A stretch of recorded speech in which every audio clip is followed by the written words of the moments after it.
I hear a lot of people trying to buy a home say that they're doing everything they can. They're saving consistently, being disciplined, cutting back where they can.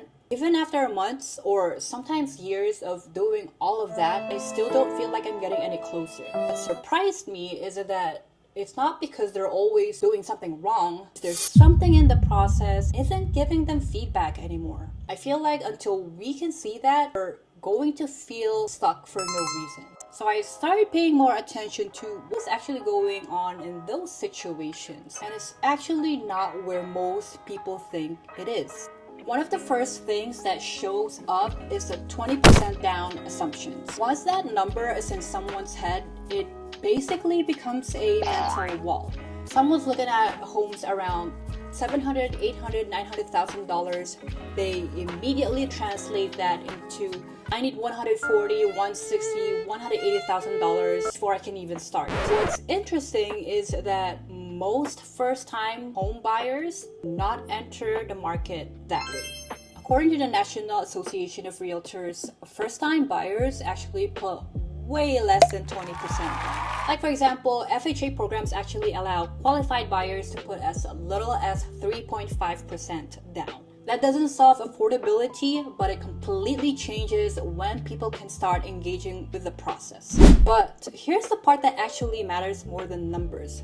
Most people don't check what their options are. They don't talk to lenders, run scenarios. They don't check what price range they actually qualify for. There's nothing in the process that's telling them this is where you are right now. So saving becomes something that you do without any real-time feedback on what that translates to. Most people assume home buying goes something like this. You save enough, you qualify, and you start looking.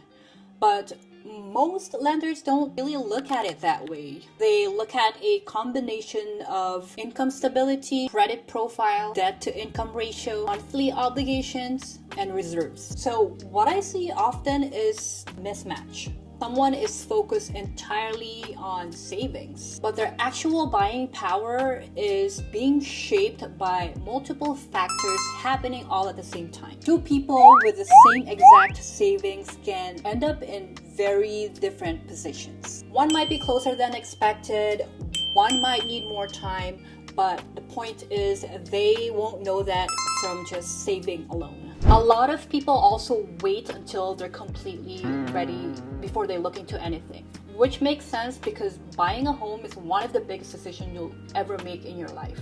But one of the things that I've noticed is that when you stay in the save first phase, people tend to feel like the process is a lot slower than it is. Without real numbers, it's hard to tell what progress actually looks like. Once people finally talk to a lender or run scenarios, they usually leave with a more concrete picture. Sometimes they realize that they need more time, but other times they realize that certain options were already closer than they assumed. Either way, the process starts feeling more measurable after that point instead of just distant. I also think that people tend to underestimate how much social media affect this feeling. Most housing content starts at the end.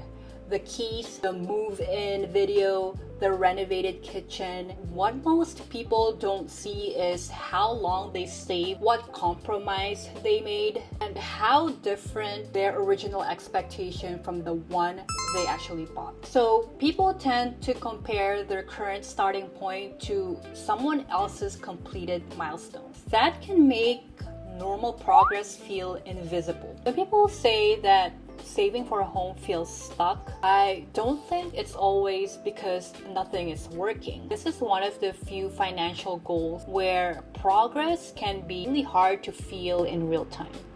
One thing I kept noticing also while I was researching this, people often imagine home buying as one big moment where everything finally clicks into place. But for most buyers, It's usually more gradual than that. Maybe savings improve first, debt changes, then income changes, then a different type of home starts making sense. Different area becomes more realistic. So progress is happening, just not always in one dramatic, obvious way. And I think that matters. When people expect progress to feel big, smaller progress can feel like no progress at all. Especially when prices move, rates change, and the target keeps shifting while you're working towards it. That doesn't automatically mean that saving isn't helping. It just means that the process is less linear than most people expect it to be. Buying a home right now is still difficult in a lot of places. That part is real. But I also feel like a lot of people are harder on themselves than they should be during this process. Because if you're saving consistently, learning your options, and adjusting your strategy as you go, that is progress, even if it doesn't feel obvious month to month. And sometimes understanding the process better is what finally makes the progress visible.